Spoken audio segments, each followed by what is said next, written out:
Hello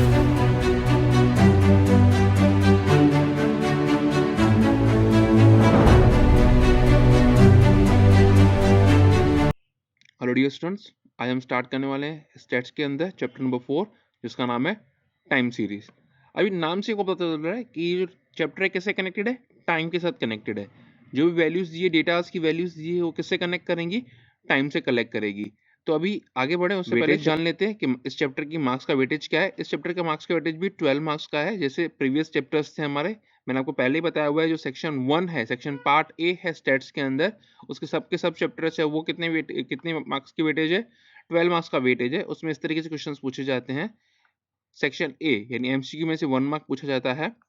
section B 1 sentence answer में से 1 mark पूछा जाता है। सेक्शन सी जो कि वेरी शॉर्ट सम होते हैं, वो 2 मार्क का क्वेश्चन होता है, वो एक पूछा जाता है।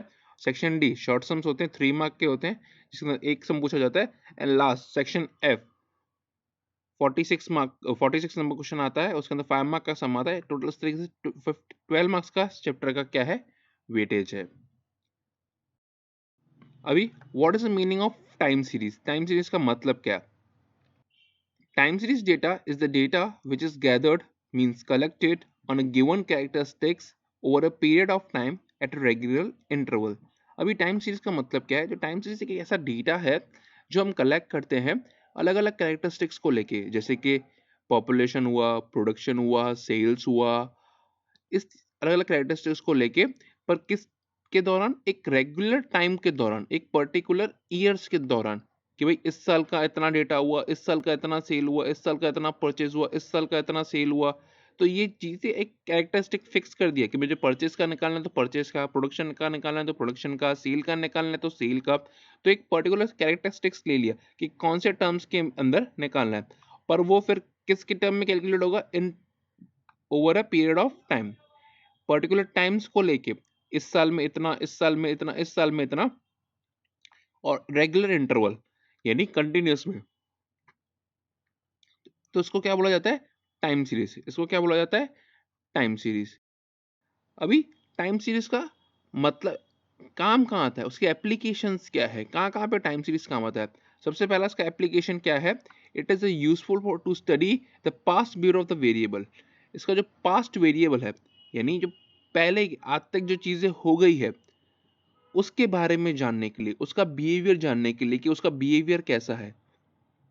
सपोज मैं प्रोडक्शन कर रहा हूँ, तो मेरा प्रोडक्शन किस तरीके से हो रहा है, कौन से साल में कितना हुआ, कौन से साल में कितना हुआ, किस हिसाब से चेंज हुआ, मैंने क्या चेंजेस किए, तो क्या चेंजेस है मेरे प्रोडक्शन के अंदर, कौन से साल में मैंने कौन सी मशीनरी में चेंज लाया, तो मेरे प्रोडक्शन में क्या चेंज आया, मैंने किस स्टाफ को चेंज किया तो मेरा किस हिसाब से क्या हुआ।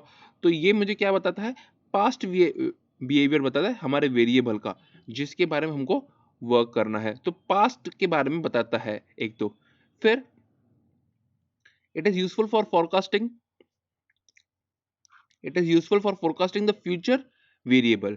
अभी पास्ट बिहेवियर को हमने रीड तो कर लिया, अभी उसके हिसाब से मुझे क्या करता है, फ्यूचर को फोरकास्ट करने में हेल्प करता है। यानी उसके पुरानी चीज के बारे में मैंने जान लिया, पुराने बर्ताव के बारे में जान लिया, अभी उसके हिसाब से मुझे नई चीज कैसे लेके, यानी उसके बारे में मुझे ये क्या करता है, हेल्प करता है।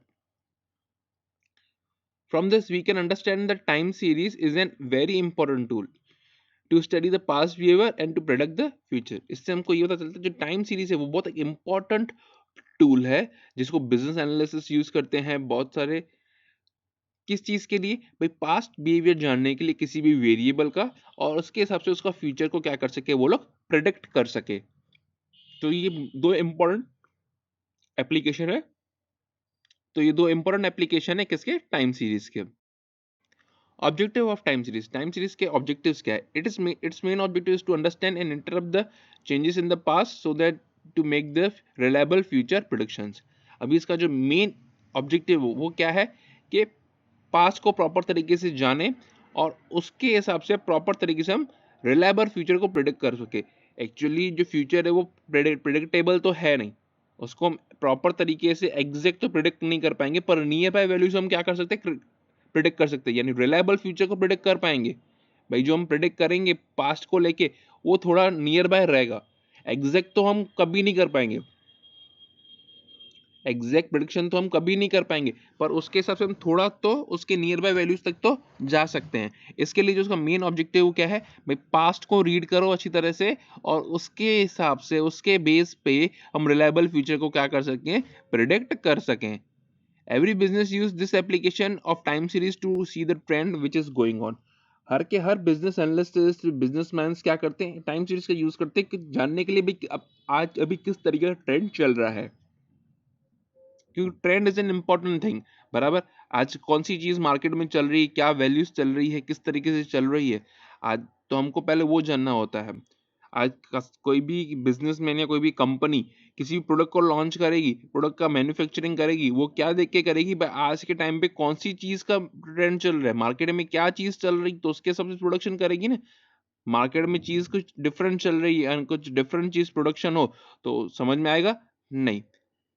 ठीक है, जैसे आजकल समझो जो सेडान कार का क्रेज है, सेडान कार का ट्रेंड चल रहा है, और उस सिचुएशन में कंपनी हैचबैक प्रोडक्शन कर रही है, तो मजा नहीं आएगा उसकी गाड़ी में, उसकी गाड़ी की बिक्री इतनी नहीं होगी। तो हमको क्या देखना होता है, जनरल ट्रेंड देखना होता है भाई कि आजकल कौन सी चीज का ट्रेंड चल रहा है, according to trend we have to go on. ठीक है, अभी कौन कौन सी फील्ड में टाइम सीरीज का यूज हो सकता है, सबसे पहले इकोनॉमिक्स में इसका यूज हो सकता है, सोशल साइंस में यूज हो सकता है, मेडिसिन में यूज होता है, फिजिकल साइंस में यूज होता है, बिजनेस स्टैटिस्टिक्स में यूज होता है। ऐसी बहुत सारी फील्ड्स है जहाँ पे टाइम सीरीज का डेटा का यूज हो सकता है। गवर्नमेंट भी इस चीज का यूज करती है, जैसे कि कितना पॉपुलेशन ग्रो हो रहा है, उसके हिसाब से कितनी चीज़ों की रिक्वायरमेंट होगी, पुराने डेटा को कंपेयर कर किया जाता है, उसके हिसाब से नए डेटा को एज्यूम किया जाता है।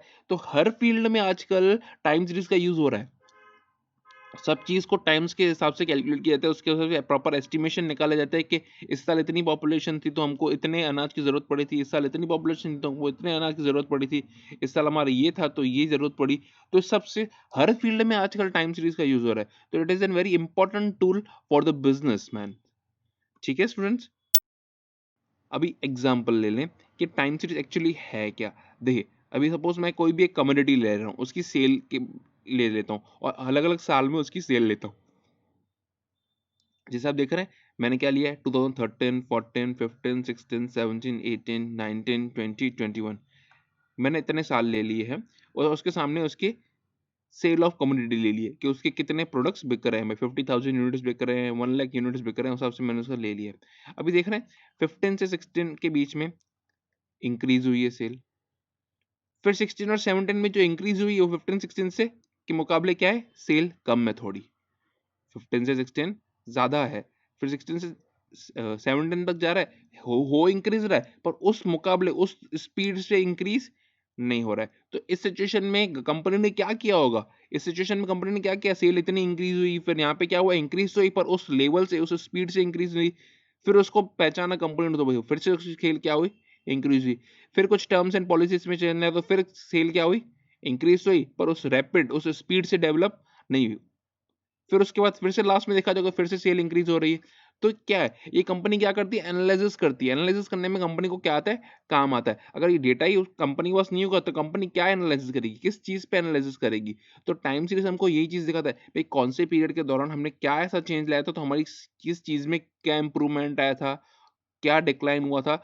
तो कंपनी पास्ट बिहेवियर इस तरीके से टाइम सीरीज के डेटा को कलेक्ट करके कंपनी क्या करती है, पास्ट बिहेवियर कलेक्ट करती है, और उसके हिसाब से क्या करती है, हमारी जो फ्यूचर है उसको क्या करती है, प्रॉपर तरीके से एस्टिमेट कर रही है। तो ये जो चीजें हैं उसके हिसाब से ही ग्राफिकल रिप्रेजेंटेशन होता है।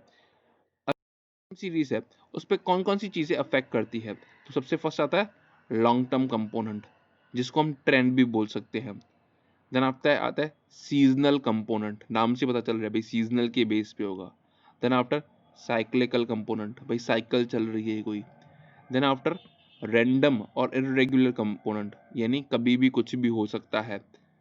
तो ये चार चीजें हैं जो हमारे टाइम सीरीज पे क्या करती है, अफेक्ट करती है। अभी आइए जान लेते हैं इन चार चीजों के बारे में, ये चार चीजें एक्चुअली में है। सबसे फर्स्ट है लॉन्ग टर्म कंपोनेंट, जिसको हम टीटी से डिनोट करते हैं। It is a measure of effect which prevails in the time series for a long period of time. अभी एक ऐसा measure of effect है टाइम सीरीज के अंदर जो लॉन्ग टाइम पीरियड तक अफेक्ट करता है। जनरली इसको हम इसके लिए क्या बोलते हैं, ट्रेंड बोलते हैं। अभी जनरली इंक्रीजिंग में हो सकता है, डिक्रीजिंग में हो सकता है, या लॉन्ग टाइम तक इसका इफेक्ट देखा जा सकता है। अभी उसके एग्जांपल देख लें, जैसे आज आप देख रहे हैं डे बाय डे क्या हो रही है, पॉपुलेशन इंक्रीज होती जा रही है।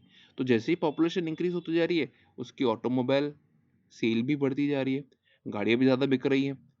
ऑब्वियस बात है, पॉपुलेशन बढ़ेगी तो पॉपुलेशन को ट्रैवल करने के लिए गाड़ियों की तो जरूरत पड़ेगी। तो जैसे पॉपुलेशन इंक्रीज हो रही है, तो हमारी जो गाड़ियों की बिक्री थी वो भी ज़्यादा होती जा रही है। तो जो उसका जो ट्रेंड दिख रहा है, कैसा दिख रहा है, पॉजिटिव दिख रहा है, इंक्रीजिंग ऑर्डर में इसका ट्रेंड दिख रहा है, और ये लॉन्ग टाइम के लिए है।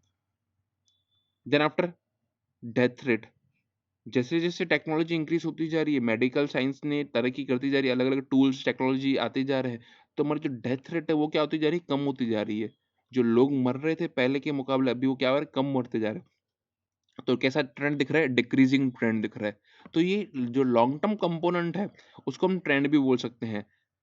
ये लॉन्ग टर्म तक एक सेम को सेम प्रिवेल रहेगा, चेंज नहीं होगा, लॉन्ग टाइम तक इसका इफेक्ट सेम का सेम ही रहेगा, तो उसको बोला जाता है लॉन्ग टर्म ट्रेंड। सेकंड है सीजनल कंपोनेंट। भाई सीजन के ऊपर डिपेंड करता है। Generally this trend occur in the time period of a less than 1 year. Generally जो इसका सिचुएशन होता है वो एक साल के कम का होता है, एक साल के कम के अंदर ये अकर होता है। It may be because of climatic condition. उसका मेन कारण क्या हो सकता है, क्लाइमेटिक कंडीशन हो सकता है, ट्रेडिशंस हो सकते हैं, हैबिट्स ऑफ पीपल हो सकता है, जैसे सेल ऑफ रेनकोट और अम्ब्रेला। जैसे बारिश का सीजन आया तो क्या होगा भाई, अम्ब्रेला का बिक्री बढ़ जाएगी, रेनकोट की बिक्री बढ़ जाएगी। गर्मी का सीजन है तो एसी की बिक्री बढ़ जाएगी। फेस्टिवल का सीजन है तो मिठाइयों की बिक्री बढ़ जाएगी। तो इस तरीके से ये डिपेंड क्या करता है, एक प्रॉपर सीजन के ऊपर डिपेंड करता है, एक प्रॉपर टाइम पीरियड के ऊपर डिपेंड करता है, जो एक साल के अंदर होता है। फिक्स नहीं है कभी पूरे साल ही बिक, अब रेनकोट उतने ही उतने पूरे साल बिकते रहेंगे, रेनकोट्स अम्ब्रेलास पूरे के पूरे साल उतने की उतनी क्वांटिटी बिकती रहेगी, नहीं। जब उसकी रिक्वायरमेंट होगी तभी लोग परचेस करेंगे, बिना रिक्वायरमेंट के कोई भी लोग परचेस उसको नहीं करेंगे। एसी का भी सेल उसी पे डिपेंड करता है, जैसे गर्मियां आई, एसी की जरूरत पड़ेगी तो लोग एसिया परचेस करेंगे, 12 ही महीने तो ना लोग एसिया परचेस करते रहेंगे। तो ये क्या है, सीजनल कंपोनेंट। भाई सीजन के ऊपर डिपेंड करता है ये component. Cyclical component, cyclical component दिख रहा है, एक साइकिल चल रही है कि घूम फिर के वापस उसी चीज पे आ जा रहे हैं, घूम फिर के हम वापस उसी चीज के ऊपर आ जा रहे हैं। जैसे generally this trend occur on a period more than 1 year. एक साल के ऊपर ये पीरियड जो ट्रेंड है वो अकर होता है। जैसे एग्जांपल हमारे इकोनॉमिक कंडीशन पे, बिजनेस कंडीशन से, जैसे प्रॉस्पेरिटी, अभी खुशहाली चल रही है, फिर रिसेशन आ जाएगा, डिप्रेशन, फिर रिकवरी। जैसे अभी मस्त हमारा बिजनेस प्रॉपर चल रहा है, अच्छी तरह से सेल इंक्रीज हो रही, प्रॉफिट प्रॉपर हो रहा है, पर ऐसा टाइम आएगा जब रिसेशन होगा, मार्केट में हमारे प्रोडक्ट की डिमांड नहीं होगी। देन उसके बाद क्या हो जाएगा, डिप्रेशन हो जाएगा। देन आफ्टर क्या होगा भाई, पुरानी चीज़ें रिकवर होना चालू करेंगी। देन आफ्टर क्या होगा, फिर से वापस प्रॉस्पेरिटी, फिर रिसेशन, फिर डिप्रेशन, फिर रिकवरी। तो इसी तरीके से जो साइकिल एक चल रही है कि भाई अभी अच्छी तरह से चल रहा है, फिर थोड़ा कम हुआ, फिर डिप्रेशन, एकदम डिप्रेस हो गया, देन आफ्टर रिकवरी हुई। तो इस तरीके से क्या हो रहा है, एक साइकिल प्रॉपर तरीके चल रही है, उसको क्या बोला जाता है, साइक्लिकल कंपोनेंट। लास्ट वाला आता है हमारा random component. Random component is irregular, rapid change occur even a shorter period of time less than a seasonal change. Seasonal change में जैसे आता है, सीजनल चेंज से भी फास्ट ये चेंज होता है,